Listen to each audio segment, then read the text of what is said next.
Hi, I'm Becky Loeb Conroy. I'm the co-president of the class of '99, along with Joe Kaufman.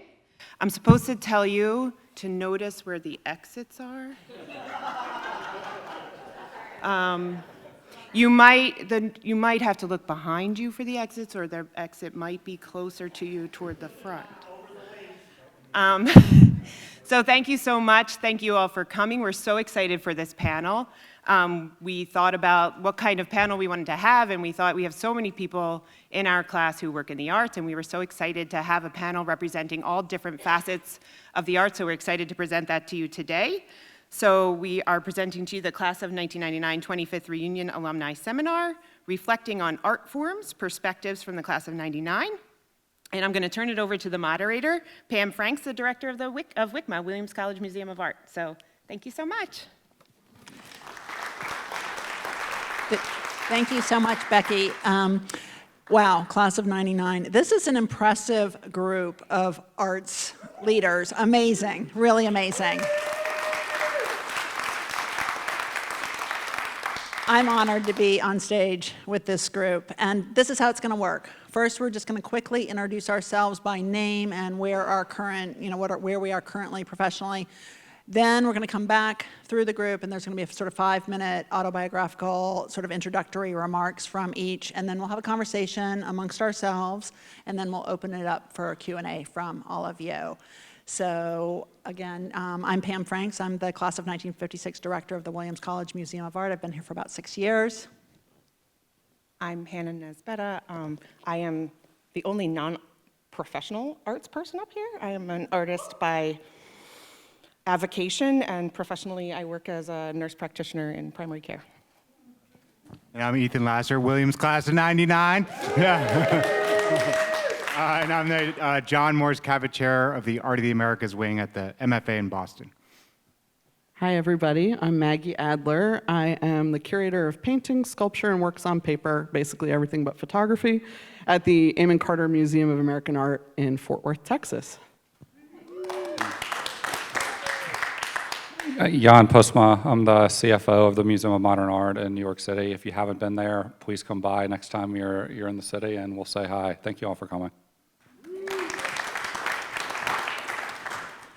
Fantastic. So, Hannah, you want to get us started? I guess I'm first. I'm kind of the outlier up here, so figured it would make sense to put, so this is me.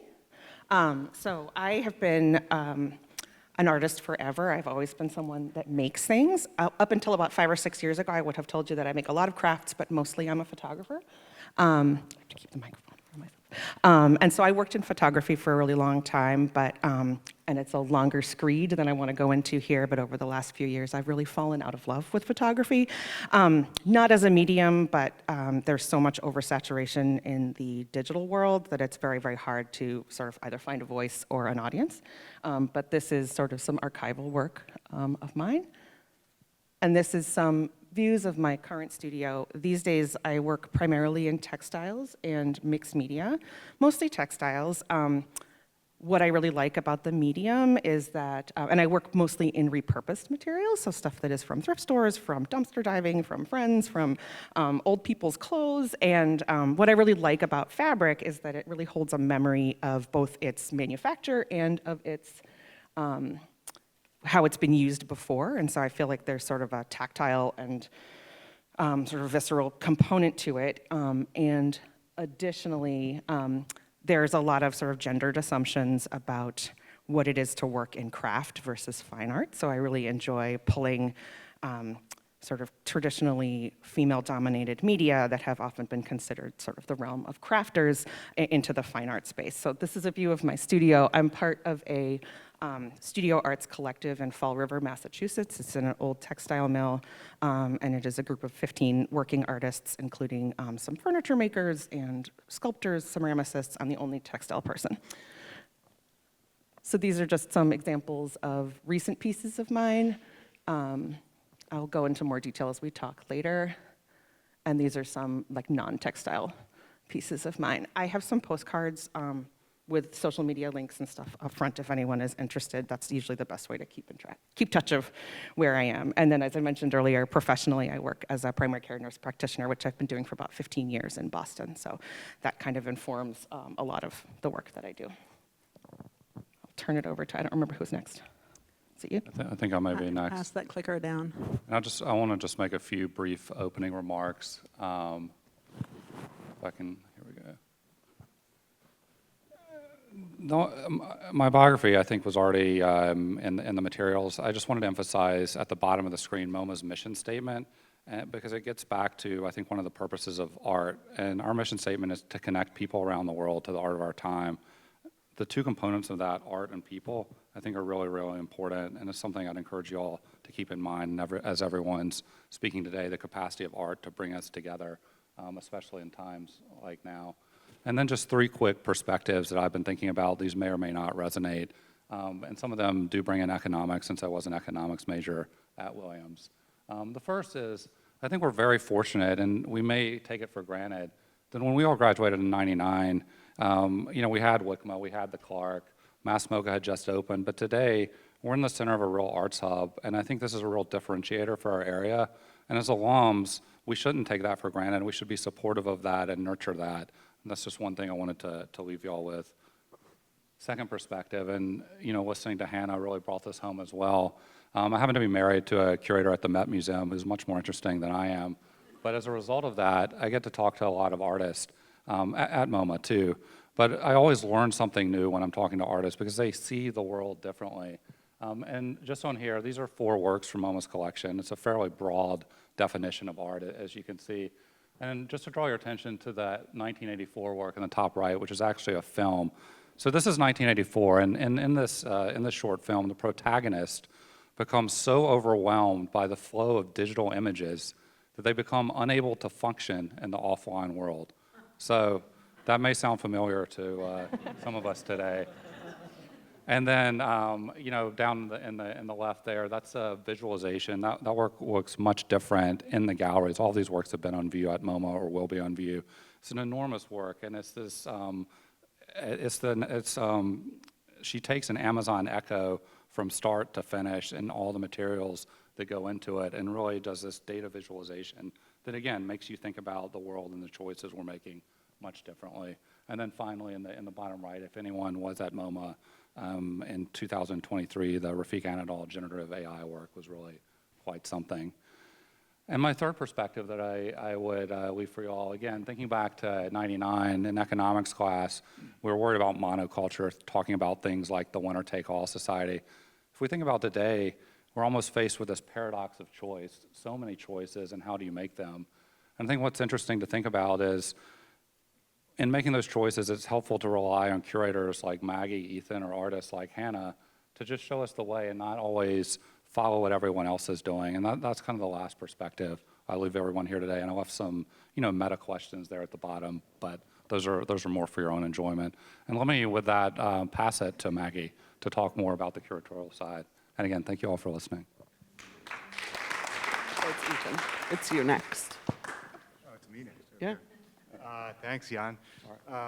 I saw Jan's format and I had to redo my slides,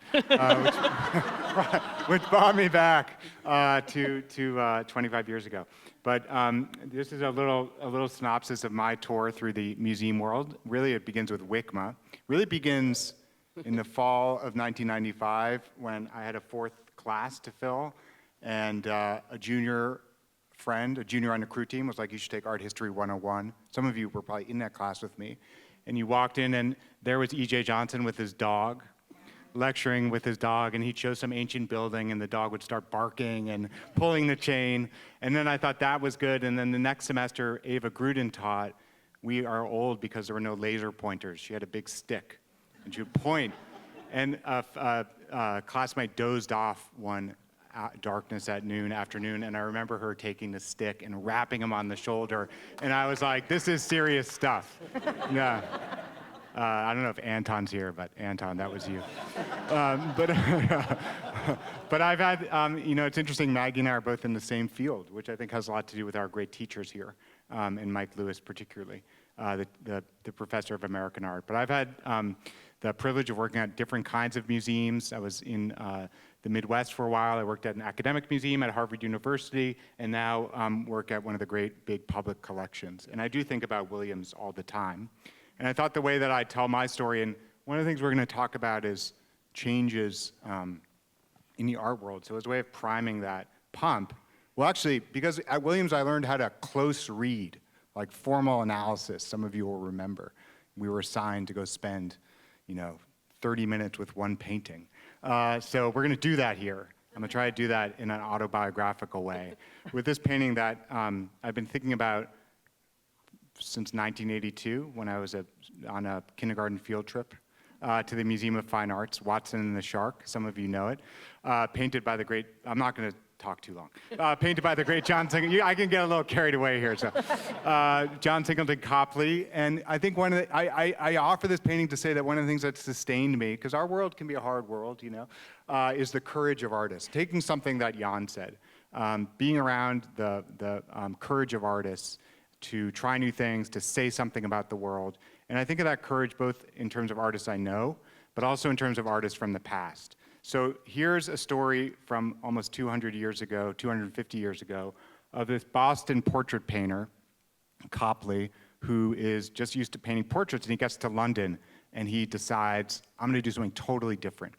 And he finds a great patron in Brooke Watson, who says to him, don't paint a portrait of me, paint this episode from my childhood. When I was swimming, I was on a merchant ship. Come see this painting at the MFA if you haven't. And I was swimming, I have my own laser pointer here, in a harbor as a 14-year-old in the Caribbean Sea, and I was attacked by a shark. And there was nothing like this in the history of art. Like at this point, people were painting religious scenes and mythological scenes, and Copley goes for it and leaves us with a few things. First of all, probably the most beautifully painted black figure in the history of 18th century art, arguably. A last-minute decision by the artist. He revises a white figure at the top of that pyramid. We're seeing, of course, the shipmates saving Watson. And we could talk about that. We could talk about the outcome of this incident, shown here in a satirical print, because Watson does lose his leg, the peg leg. Or we could talk about how Copley has to go find a shark jaw, because of course he's never seen a shark, to contrive this figure. And I show that just to share the kind of questions we ask, but also to say one note about how things have changed, because, and to say something about the courage of artists. But when I started, maybe you'd agree with this, that was it. We said our thing, you guys clapped, it was done.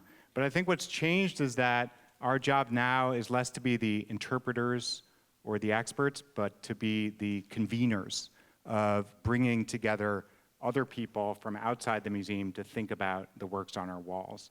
And a lot of what I do now, including with this painting, is workshopping it with people from across Boston. Like we're doing a series of seminars this summer with artists, with oceanographers, with historians, about what this means today. And if 25 years ago it was about what I saw, now it's about what the city sees. And my job is to try and bring those conversations together. I think the last thing I'd say is just that when I started, we were museums were we were for Boston, and now we're trying to be of Boston. And it's a whole different thing to be a curator when that's what you're trying to do. And very exciting. Yeah. I love this because I feel like we weren't necessarily friends, we knew each other, but we've ended up in these paths of really having a value system that's shared. And I think that's true to our liberal arts experience and who we are as learners and growers. I will say my career started as a historical art historian. Actually, my career started as opening a restaurant and working for an internet company and riding a Vespa and wearing ironic t-shirts. But I made it back around to the world of museums, which is where I had hoped to be from the beginning. And they call me at the Amon Carter the necessary irritant. And what that means is that I'm subversive, and what doesn't look subversive to any of you is really subversive in the space of museums, which have been these traditional spaces. And what I'm interested in is how what we do at the museum has ripple effects to society beyond the museum, and how contemporary artists can give an analog to historical artists who can't speak for themselves. And as much as artists are rebels and are the members of society who see it as it is rather than in retrospect, I see my role as a facilitator of that. So what we did at the Amon Carter is I took all the sacrosanct sacred spaces that were just basically Philip Johnson's architecture and blew them up. So what you're seeing on the top left is Gabriel Daw. We were allowed to work with Texas artists. Gabriel Daw is actually an LGBTQIA artist from Mexico City, but his husband lives in Dallas, so he's a Texas artist from my point of view. And we took up the most prominent space in the museum with his 80 miles of sewing thread. That the color is in the thread, which is totally amazing. I had to fight like mad to get the museum to accept this work, including I used to be in the development office here at Williams, and I said, okay, I know none of you want to do this. If I can raise money from people who have never supported the museum to support this project, including my mother, can we do the project? And they said, sure, because they didn't believe I was going to do it. That's what we did. It has become the signature artwork of the museum. People dance under it. They lie down on the floor. They do yoga, and it's about creating a space where people feel welcome. And the side effect is that our historical work started to get more attention because of this work. So if you have a big-ass rainbow in the main space of the museum, people start looking at Jasper Cropsey's Hudson River School that has painting that has a rainbow in it as something that they can relate to and they can connect to. We took our boring, sloping hallway space that basically is where the catering carts go for events, and we turned it over to living artists. This is Justin Favela. This is thousands and thousands of pounds of tissue paper, piñata style. I broke my hand, and I helped him install it on the top of a 14-foot ladder where he started saying, he's a devout Catholic, he started saying prayers for my safety. And this space is something that we turn over to living artists in response to the collection. So it was actually based on 19th century lithographs of Mexico in the collection. This may look familiar to some of you. I see Laura and Barbara in the audience. This is something that I took with me. Label Talk was a project of WICMA where like Scott Lewis would write about an artwork, a religion professor, an English professor, and it's about that shared expertise that Ethan was talking about. And I brought it to the Carter. This is someone with synesthesia, low-no vision, a hospice chaplain, a Texas landman, for those of you who are not from Texas, that's the oil and gas industry. All these people we invited to speak about the artwork so that when you come into the museum, you understand that your point of view is as valid as a curatorial point of view, if not more.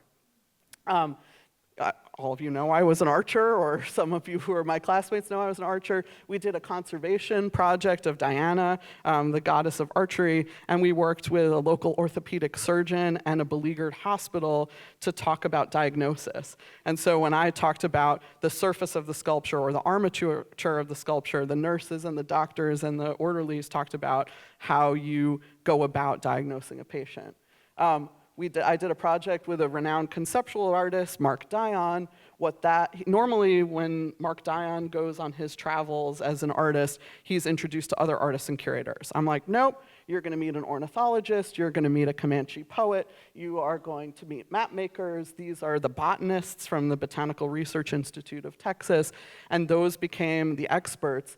And what resulted from that, I guess none of my text is showing up, but what resulted from that was an indigenous advisory group for the museum who then commented on all our labels, all our text, worked with us because our collection is a lot of depictions of indigenous people by Anglo artists.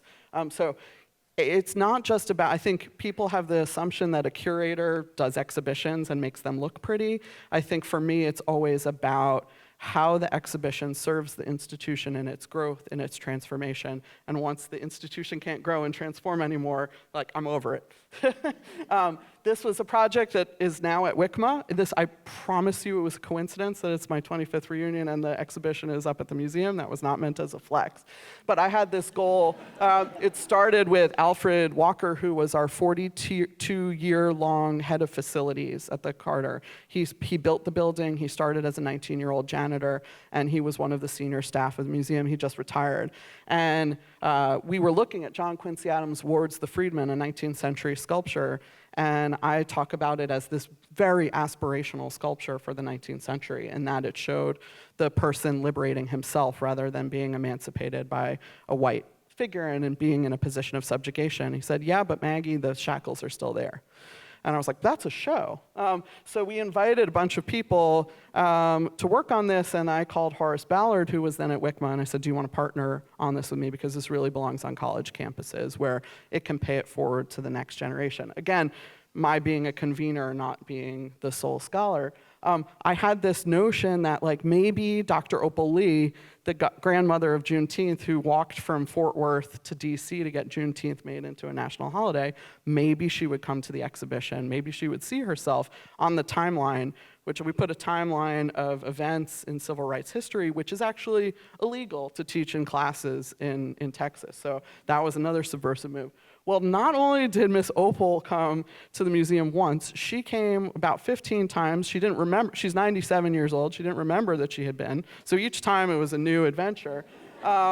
And she is founding her own museum in Fort Worth, the National Juneteenth Museum. And so this one exhibition, again, yes, it was about featuring the work of living artists and about expanding the parameters of the museum, but it was also about forging a relationship in the community. So I'm now a consultant for a museum that is being built from scratch, that is a museum, a business incubator, an event space, sells barbecue, and also tells the story of our community and the nation and freedom with Miss Opal. So you just never know what your museum work can lead you to, and I bring it all back to WICMA.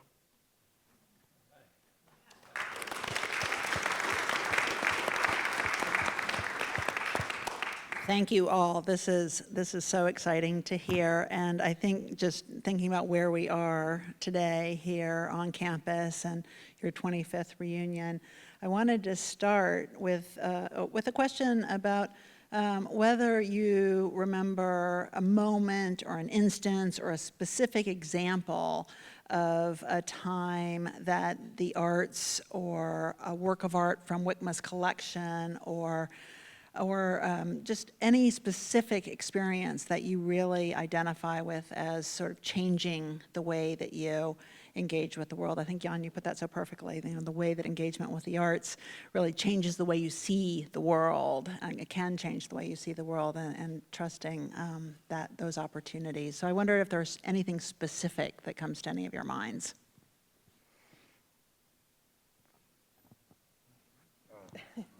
Well, I spent a lot of time at WICMA as an intern, and I took some classes there. I also wrote my senior thesis on a painting in the WICMA collection. I think that's what comes to mind, a little landscape painting by an artist called Sanford Gifford, one of your old guys. I probably spent more time looking at that painting than it took to paint it when I do the math. And I felt that it was a view of the Hudson River. And it was a little world, and it was the first time I felt myself as an interpreter entering into an artist's world. And I think about that all the time, that there was something very, flowy about that. Like, I got to really understand that little box of a world, and in some ways have been trying to do that again and again since. I think we talked about this when we had our planning call. My biggest memory of WICMA, and it really stands out in my mind, and I can't remember the why of this. I was in a class, and I remember being able to personally access the works on paper collection and go into the archive and pull them out and have this really intimate experience with them of not just standing in front of these pieces on a wall, but actually to be able to handle them and get up close and personal. And I have this really vivid memory of a piece by Franz Klein, which similarly I think I probably looked at longer than it took him to paint, having that sort of gut punch of the visual medium, but being able to sit with it not just in a sort of exhibition space, but in this more informal setting, and what a luxury that was, having WICMA available to us, that I think I didn't necessarily appreciate at the time. Another thing, sort of a different museum experience, but when I was a little kid, so my mom's a professional artist, and we were dragged to museums all the time. Dragged. We were taken to museums all the time. And I was in the MFA a couple times a year at least, if not more. And I loved the painting by John Singer Sargent of the three little girls, and I can't remember its title.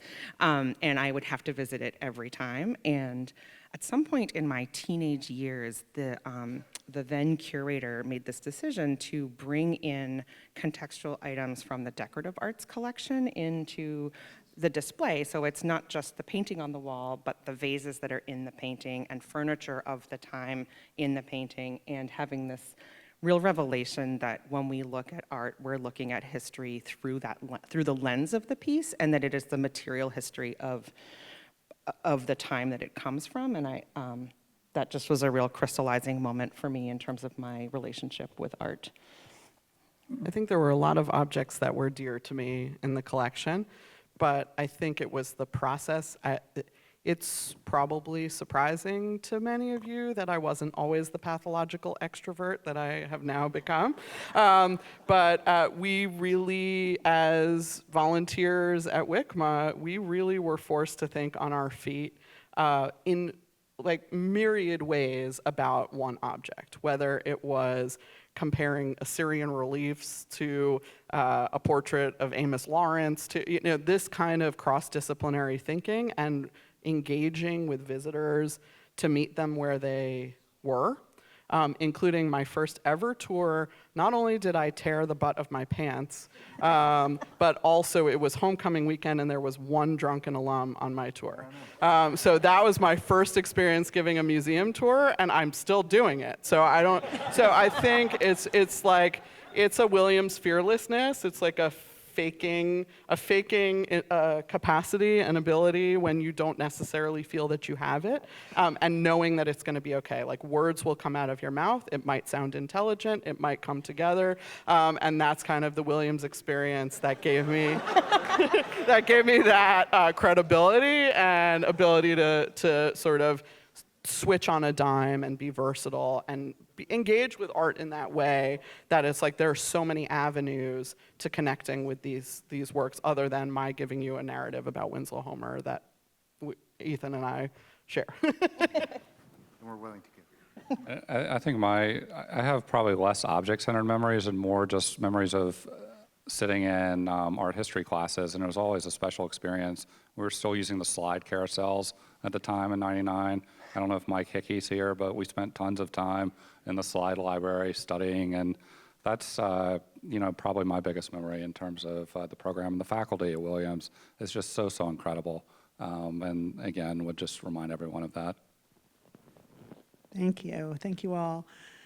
So this is your 25th reunion, and that means that you've seen some changes over time. Ethan, you sort of primed us for this question. And I wonder if you just want to talk a little bit about how things have changed, a little bit more about how things have changed. We've talked about sort of moving from an interpretation, authoritative model to a convening model. But what do you see in the changes in audiences, the changes in kind of the priorities of institutions? What do you care about, and how has that changed over time? And what have some of the challenges been? I think allowing for people to have the fancy, special experience of hallowed museums that they want to have, while still recognizing that if that is the only way of engaging, museums will die.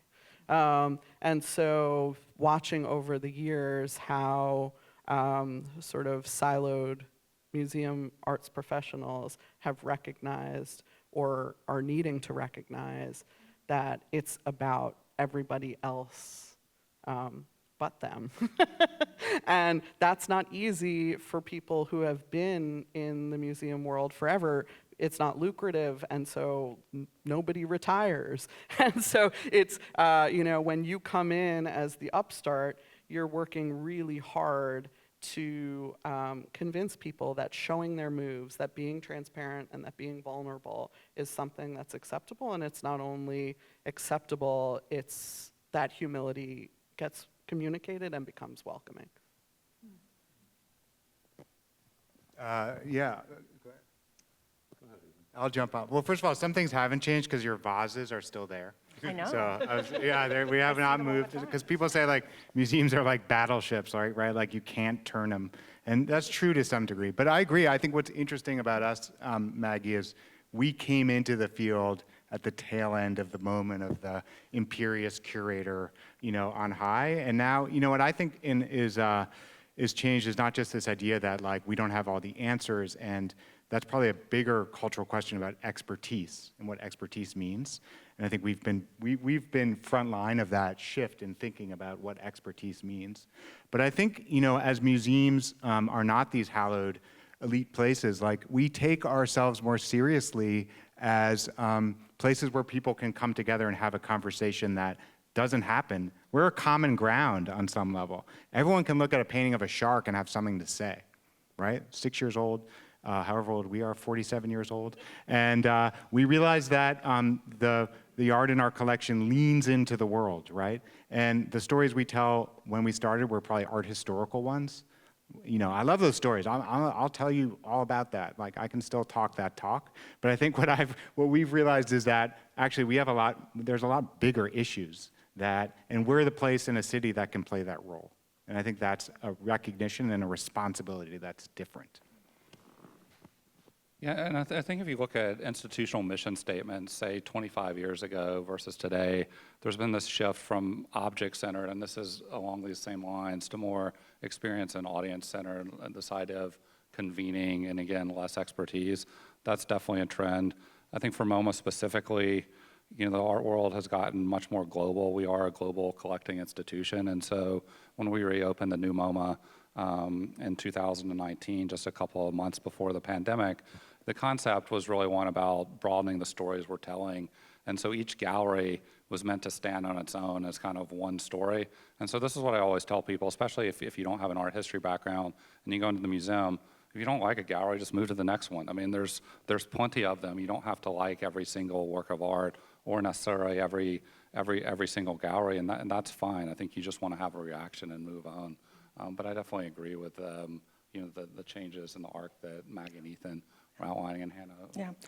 I have a slightly different perspective, because one of the questions I'm always asking myself is, who am I doing this for? Like, I am my only captive audience. Anyone else is, can take or leave my work. And if, am I an artist if I'm making work and not showing it? Am I an artist if I'm making work and not selling it? I've really resisted the pressure to monetize my hobbies. So I'm kind of reluctant to sell things a lot of the time, in part because there's no way to actually match the price of my labor over the amount of time it takes. My work is slow by definition. There's tens or hundreds of hours in most of the pieces I've done.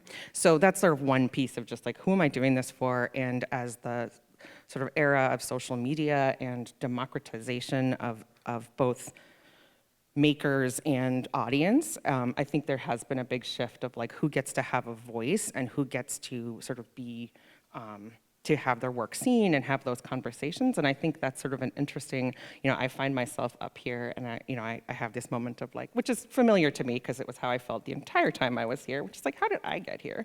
But because I don't show professionally or sell my work, but to still have that voice and to sort of make a point about it. And then I'll share this funny anecdote again of just the question of who were museums for. When my partner and I first met 15 years ago, he is a commercial electrician and a formal commercial fisherman and no experience with art, and he was kind of intimidated to go kind of enter my world. And I said, I'm taking you to the MFA. This is where I grew up. I'm gonna go show you my favorite pieces. And we walked to the museum, and he was feeling a little intimidated and kind of like trying to pretend, play cool. And we came around the corner, and there's this very famous painting in the museum by Winslow Homer, which is a depiction of a fisherman rowing against this very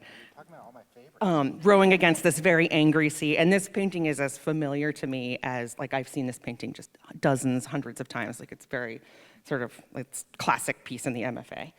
And my partner stops, and his jaw drops. And I was like, oh yeah, this is great. He's having this moment. And there's this long silence, and he goes, would you look at that halibut? And then he was kind of embarrassed, and I was like, no, this is exactly right. Like, what you get from this as coming from this other piece of background, it was like a real sort of, it was a real like moment of sort of like who are the museums here for, who's the work here for, and how do you connect it? Do you have to have this like super intellectual headspace, coming at art, or, so. I'll trail off there. You guys for like an audio guide or something. I hope someone's recording this for like the MFA marketing campaign. Yeah. I'm your best customer. Yeah, exactly. One of the themes that's running through all of your comments is about art and human connection.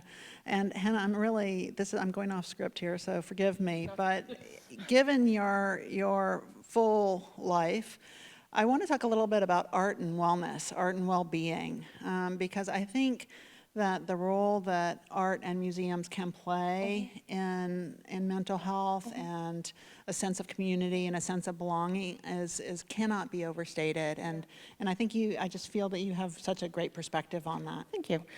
So this is actually like a really personal question for me, or like, not. So I have worked full-time in healthcare for about 20 years, and the pandemic was hard on all of us, and I developed a sort of inexplicable autoimmune illness in early 2022, and was basically forced to stop working for about a year.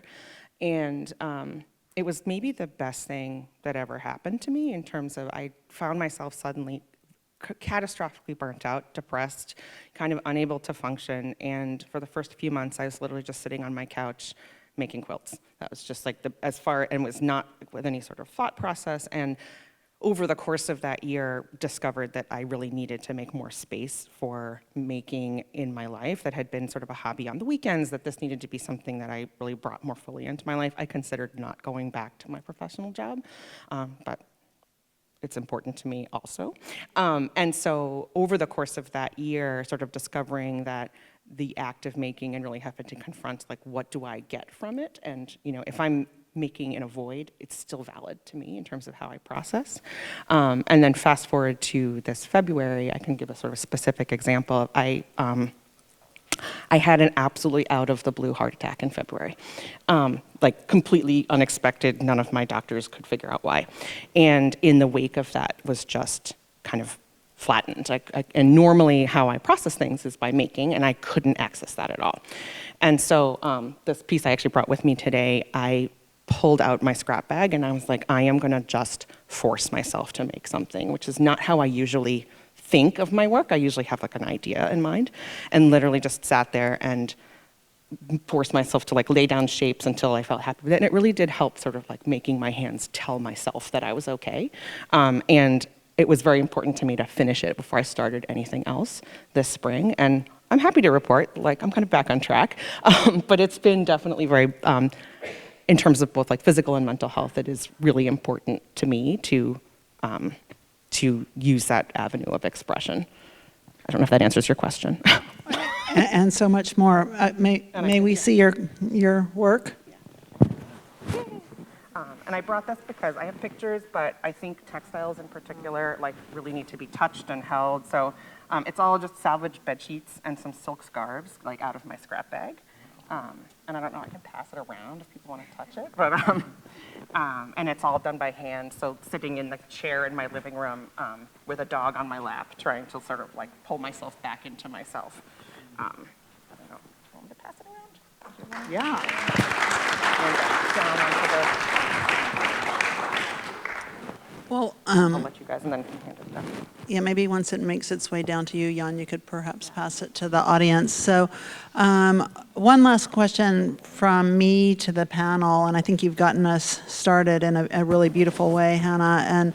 And I just wanted to ask you all about your hopes for the future and the role that you see the arts playing in all of our lives as we go forward. I think you all know, certainly here on the panel, and probably most of you in the audience know that we've been working very hard over the last couple of years planning for a new Williams College Museum of Art facility, which will be actually remarkably be the first purpose-built facility for the museum, which has such an illustrious and impactful history and just promises to be even more impactful moving forward when we unlock all of the potential that the new building will allow us to unlock. So we're thinking about the future all the time now at WICMA and trying to anticipate ways to create meaningful experiences and the ways that space can be meaningful and the ways to make the collection more accessible. And that's very specific to us here at Williams, and I thank you all for your great discussions about that along the way. But I wonder, in just from any perspective, from all of your perspectives, what seems really most important to you for the future? I think we can't expect that everybody who attends this college is going to end up on this arts panel, and we're going to be artists and curators and CFOs and be so passionately involved in the art world. But if through this place and through this new museum, people feel that museums are for them, Williams students, the community feels that these are places that wherever I go, I'm welcome and that I have something to bring to it. And the work that WICMA does helps foster that because, you're forced to go because of your organic chemistry lab or your math class or that this could be a place where the first museum contact happens and it becomes a lifelong source of solace. I mean, for me, the reason that I'm in the art world is for joy. And increasingly, that comes from having artists tell me, I can't do this work because no museum will let me do it. And I say, okay, well, we're going to do it. You want brisket tacos on the front porch of the museum? We will do that. So if we can spread, times are hard, life is hard, the world is tumultuous. If there can be moments of joy that we all are able to foster, to me, that's the best legacy to be left. And building on that, I think, museums in the 21st century and, especially sort of at this sort of scale, it is, I think, really paramount of importance to bring into the collection or into, exhibits, things that are maybe not from the traditional realm of Western art, and to, broaden that sort of scope of what we're calling art and what we're sort of bringing to people's attention, I think is both exciting and maybe a little terrifying and really important. One thing I think about a lot is, I'm a big believer in, the capacity of digital to reach people around the world. I think that's really, really important. But I think the flip side of that is, as we all become increasingly engaged in, virtual worlds, having the authenticity of the physical in-person experience almost becomes more and more scarce and important, getting back to that idea again of bringing people and art together. And, what was amazing for me is watching, when we had our Rafiq Anadol generative AI work up in MoMA's lobby, which is a digital work, and it's, it never repeats itself. But what you had was people who didn't even know each other would just sit together for 20, 25 minutes was the average dwell time, one of the longest we've had for any work of art. And, that became this kind of communal campfire experience, which was, felt very necessary, especially in New York City, coming out still from the pandemic and just getting back to in-person experiences. So I think about kind of how do we balance offline and online a little bit is what I would say, Pam, just to give one answer. Should I take it? I have two. First, I want to say the new Williams Museum is a big deal. And and you guys should support it. We want, class of 99 should pony up for this, but because it's a big deal. It's a big deal for this. Williams does everything at a high standard, and this is no exception. And we were talking about our delightful time at WICMA as students, but even then, in my hours in front of that little landscape painting, I remember drip, drip, drip, the leaky roofs. And I just want to say how lucky we are to have Pam stewarding this project. And I think my hope for the future is related, and that is that I don't want the field to just have people that look like me. And as we approach, I got to go to museums as a kid like you. I grew up, I was comfortable in those spaces. And, I think a lot of, probably all of our work has been about mentoring people, trying to make museum spaces comfortable for all, so that the people on this stage will look really different. And that's not just some aspiration. The future is contingent, I think, of all of our organizations on more diverse people leading them, more diverse people being curators, more diverse conversations. So that's really my hope. And I think we're making progress, but we have a long way to go. And a place like WICMA is vital to that. So we're going to open it up to questions from all of you. So start gathering your questions, but I'm just going to follow on Ethan's great comment there about mentoring with a story from our current exhibition project, Emancipation, the Unfinished Project of Liberation. Maggie talked about it a bit, but I have chills just thinking about the process of how she worked with everybody on the team, but in particular Destiny Fillmore, who graduated with her MA last year, 2023, and she was a Mellon Curatorial Fellow at WICMA, exploring the museum field, excited about art, but not sure what the professional paths forward would be. And the kinds of guidance that you gave Destiny through that process really changed her sense of what was possible. And now she's an assistant curator at the Metropolitan Museum of Art, working in the Modern and Contemporary wing, just out of graduate school. Came back last week to see her friends from the next year graduate from the MA program. It was such a perfect example of the kinds of ongoing commitment that Williams students have and alums have to each other. And it changed Destiny's life, and it changed all of us who saw that wonderful relationship that you developed through this exhibition project. So just a kind of thank you for that, and I hope you'll all come see Emancipation when you're on campus this weekend, and the importance of mentorship. And did you want to say anything? Oh, I was just going to say, please don't thank me. That was the greatest gift that I possibly could have received is, I thank Ethan and I in particular because we know each other. If we are replaced tomorrow by Destiny, we will have done our jobs. And so if this was the first step in Destiny's launch, I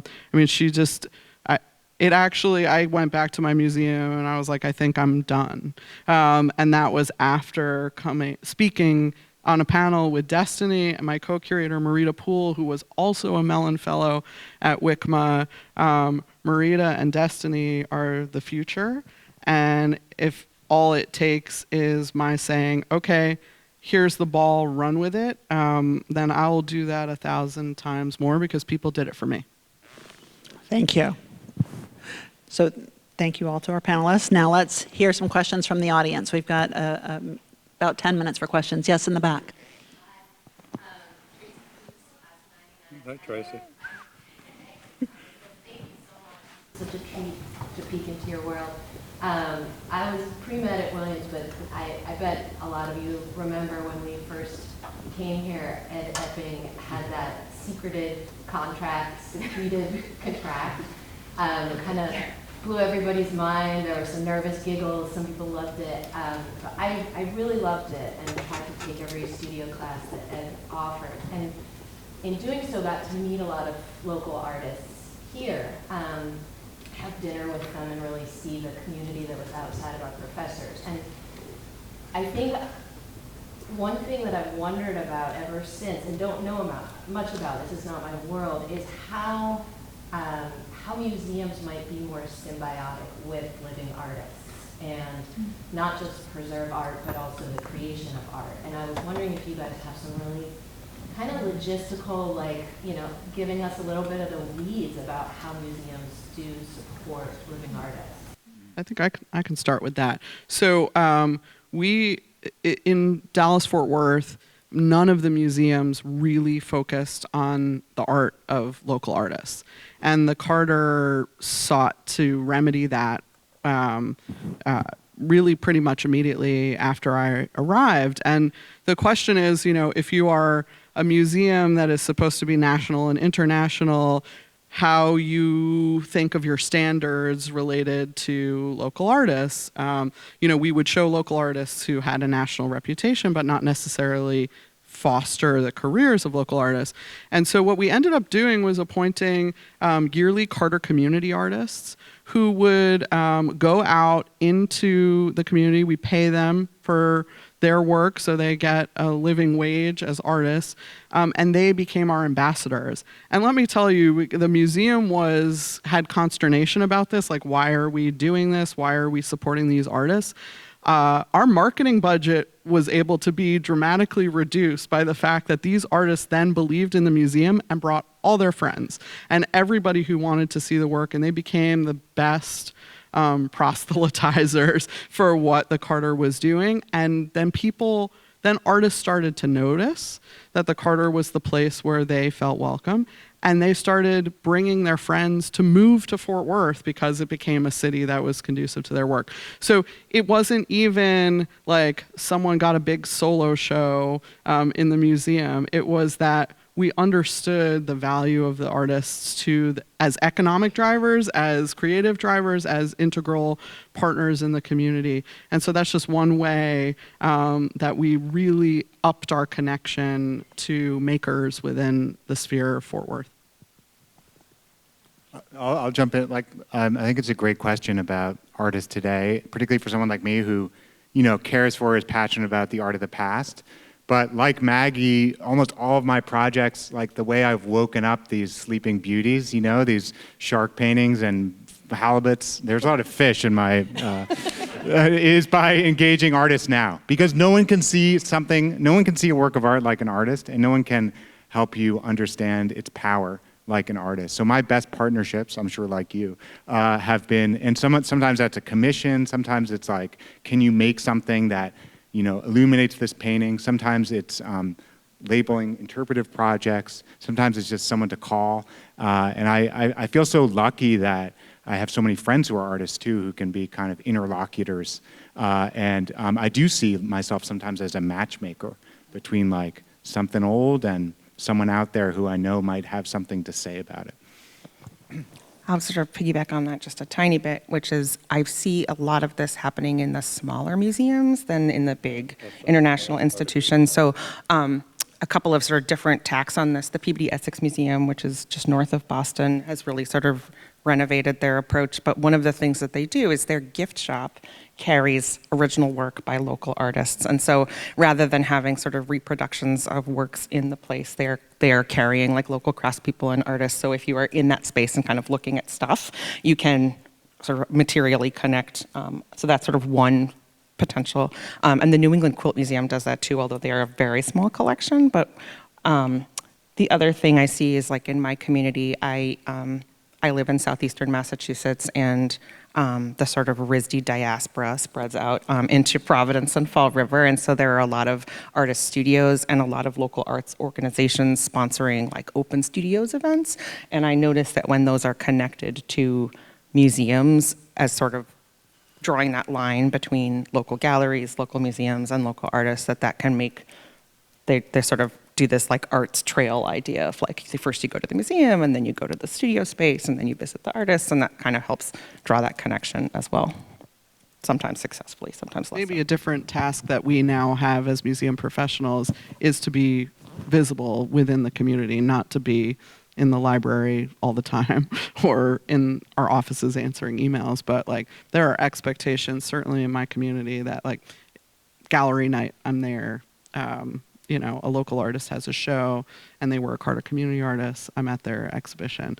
The one thing I won't do is critiques, because like all our art history majors, I had to take drawing 101. It wrecked me. It was absolutely terrifying. So I'm not going to sit in a position of judgment. Obviously, as a curator, I do sit in a position of judgment, but it's because I get to work with artists whose work I already like. So I don't really want to tell somebody what I think about their shortcomings as an artist. Nari. Hi, everybody. I'm class of '89, and I know Pam and Ethan and Maggie. We haven't met because I'm an executive recruiter for museums, for museum directors and leaders. Here's my question. Museums in the U.S., you scratch the surface, so many of them have been founded by a few people. Individuals, high net worth individuals who started. Maggie, I'm doing the modern Fort Worth right now. Texas is the whole thing of very wealthy women who funded major museums. Mrs. McDermott in Dallas, Mrs. Fortson at the Kimball, Mrs. Ruth Carter Stevenson. Ruth Carter Stevenson at the Carter, and then Mrs. Marion also for Modern, right? And Marion Kugler McNay at the McNay. And the McNay, exactly. The tough thing about art museums that people don't know is that the ticket sales, even for MoMA, do not sustain the budget. It is dependent on individual donors. And my question for you is, in our country, we don't have a Ministry of Culture or a large, it is all dependent on individuals. And museums won't really change, respecting all the work you do and agreeing with what you're saying about audience, until their boards change. And I've dealt with some boards that are less open to change in terms of program, in terms of the people they hire. Have you guys thought about that? Over and over and over again. I dropped a bomb on everybody when we were preparing for this panel, which is I've decided to leave the Carter after 11 years. Yeah, but, yes, we will. But part of that is this museum can continue to have a board that is not representative of the community. I just can't fight it alone anymore, you know? And I've done it for 11 years, and my ethical morale, I mean, not to poop on the Amon Carter, I love the museum, but like, I've done as much as I can within a system that doesn't want me to do what I'm doing. Part of it is to contextualize things as if Ruth Carter Stevenson would have loved them, which we all know she wouldn't have.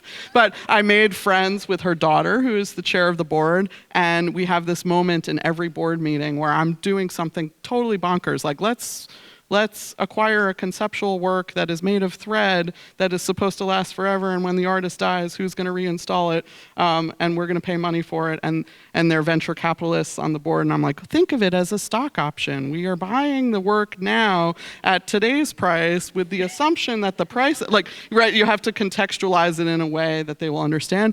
And there comes a moment in every board meeting, because of this daughter of our founder, or granddaughter of the founder, where she says, Mother would have loved this. She's totally lying, but she understands and she believes in our relationship, or it has developed over time. Devin, my former colleague, is here and works for the college now. There's a leap of faith that has to happen, but I don't always want my role in a museum to be that role of instigator against. Yeah, and I think that, you know, that was something that I appreciated coming to WICMA, working with Destiny, seeing what is possible when the core values of the institution are already there. And so there's so much more possibility when you're not fighting the premise of having an exhibition that is on a topic that makes people on our board uncomfortable. I'm thinking Jan probably hates it when curators get going about this kind of thing. Yeah. I'm very open to different perspectives, Ethan. Yeah, because we love to talk about, oh, you should just do this. And I firmly believe all museums should be free. And that easier. Oh, well, I definitely don't believe that.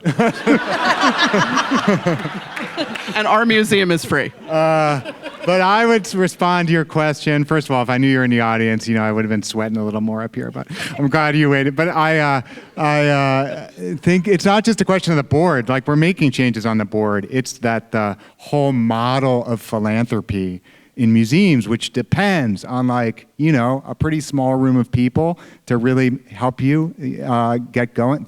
We got to reinvent that. And I actually think I think we're going to be forced to reinvent it, because those people are aging, younger wealthy people have different ideas about where they want their philanthropy to go. I think the museums are really going to be faced with this cliff at a certain point as those people, as our boards age and we look to new. It may not be a problem for Jan because he's in his own world, but like my museum, we look for coins under the cushions, I'll look for, but so I do feel that we have to come up with alternative models. You should probably get a fountain there. People will throw. Yes, exactly. We're just waiting to strike more oil. Right. And I also think another hidden secret is we are so expensive to run. And and that comes with all kinds of other things. We're the least green institutions there are, right? We move these works of art around the world in one plane, one Monet painting. So I think there's a knot, but I do think the way we think about philanthropy has to change. It's going to be forced to change, and we have to come up maybe from the board forward with alternative models. The business models of museums are very tough. I mean, if you look around, almost any museum, 50 to 60% of your costs are going to be in your personnel, your staff, which is your largest investment each year. And obviously, you want to compensate that group very well. So you have natural inflationary pressure every single year, which means your revenues have to grow. I could talk about this for a long time. The answer, if you really want a sustainable model, is you want to have an endowment that is kind of in line with those fixed costs, because those two are linked. But that requires a lot of philanthropy to get there. It's a great question. It's a complicated answer, and I could probably talk about that for a long time. But I think all of Ethan's points are valid in terms of the business model. Except for the free museum. Exactly. What Ethan is saying about how important Wickman is, totally agree. It really does depend, and I've known Pam for a long time, it really, really taken years to get to the point where they're ready to embark on the building program. So if you care, please give. Thank you. Absolutely. I think we have time for one more question. Yes. I was class of '69, so I have a little more mature perspective. And after studying art history, I went on and became an architect. Two angles, and you could ignore the first one if you don't think it's productive. That is what you do with the art you don't show. People keep making it, you keep acquiring it, and that's at least a long-term challenge, I'm sure a current one. The second thing is I'd love to hear you comment on what's the difference between truly experiencing art and just being able to say, I was there. I remember the '64 World's Fair, going on a conveyor belt past Michelangelo's Pietà behind a sheet of plastic. And that was not a great art experience.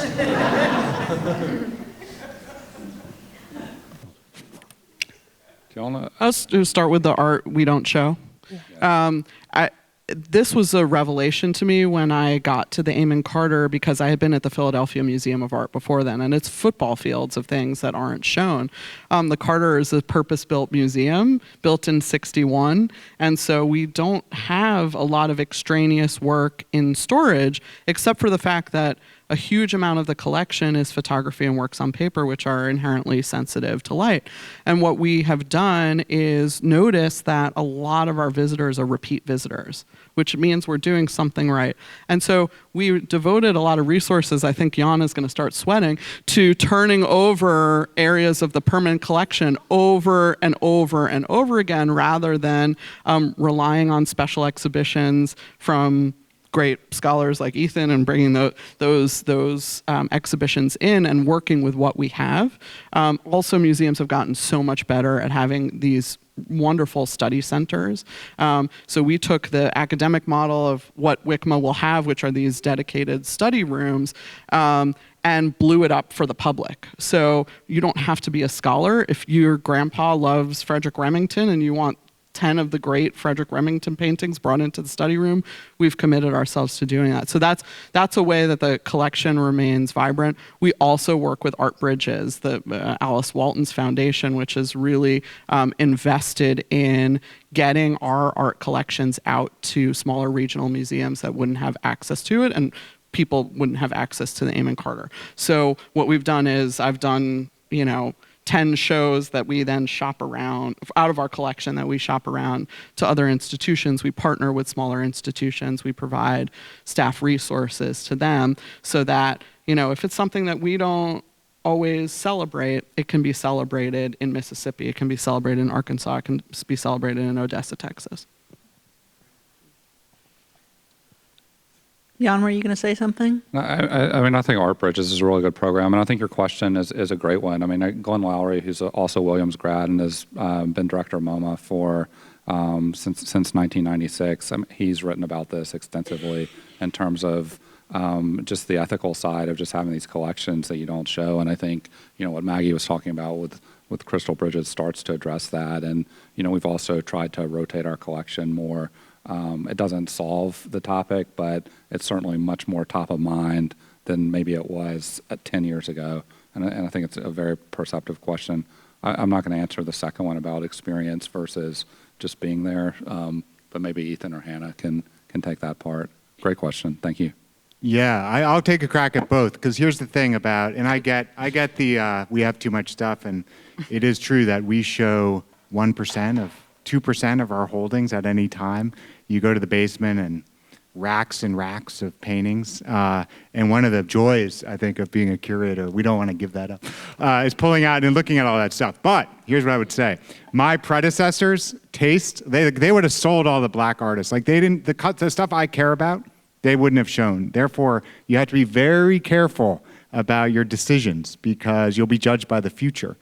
So while I am in favor of, as Glenn Lowry says, like every work of art has a care and feeding cost, annual care and feeding cost. While I'm in favor of reducing our collections, I do think it's a high stakes gamble that what you're going to sell someone else might want. That's one. Number two is, I think when we entered the field, another change has been like, there used to be this incentive to get, the more art you brought into the building, the better curator you were, right? Like, you want to give me 15 coins or 150 coins or 15 paintings, like quantity over quality. And I don't know about you, but when now I'm saying no more than I'm saying yes. So I hate to say it to anyone who wants to give us art, but we're much more selective, and we're not collecting at the rate we did.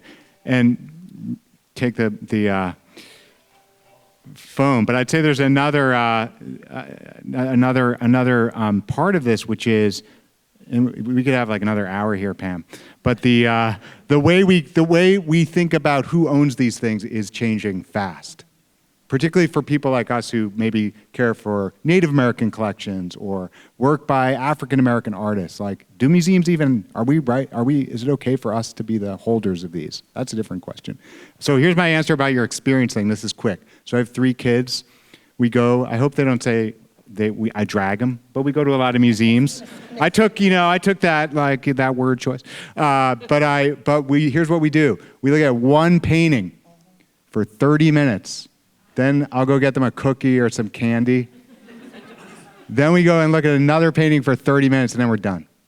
But I don't, and I think that it is, I love the way you say it, like it's exactly what you say, it's experience, right? It's how do you experience a work of art? And you know what? The longer you get into it, the more you put your phone away, the more you're in that world, as I said before. And you'd have to, I think my kids kind of, they're on the fence about this approach, but I believe in it. I will say that was, dragged was a misnomer, but definitely, like, that was, we went frequently for not very long, and that is how I approach museums to this day. I went to St. Petersburg about 20 years ago and spent the first half of every day at the Hermitage for a week so that I could kind of deep dive on things. And I think maybe encouraging that in museum patrons, although that's hard with day ticket prices, I think. An acquaintance of mine on Facebook recently posted that she was going to Paris for a weekend, and she had signed up for a 45-minute tour of the Louvre. And nothing makes me sadder than that, but I think there's some sort of room for public education that it's okay to go into a space and look at one thing or 2 things, or just go to the one gallery you want to visit, and maybe structuring some of the visitation around that being something that's acceptable when you drag your kids there. No dragging allowed. I just say one of the great privileges of working at a museum that is free is that you can invite people in to look at one work of art at a time or to stay as long as they want. And I also want to say that one of the things we heard most loud and clear from the students that we're talking to about the new WICMA is there must be a cafe. So I think, really the full experience of the museum is the future, and that's what we're trying to anticipate, and now it's me. Let me just thank you all. Thank you all for being here. Thank you, panelists. Thank you, class of '99, for being so incredible.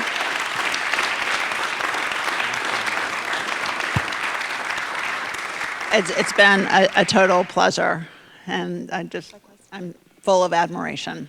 I'm completely inspired. Thank you.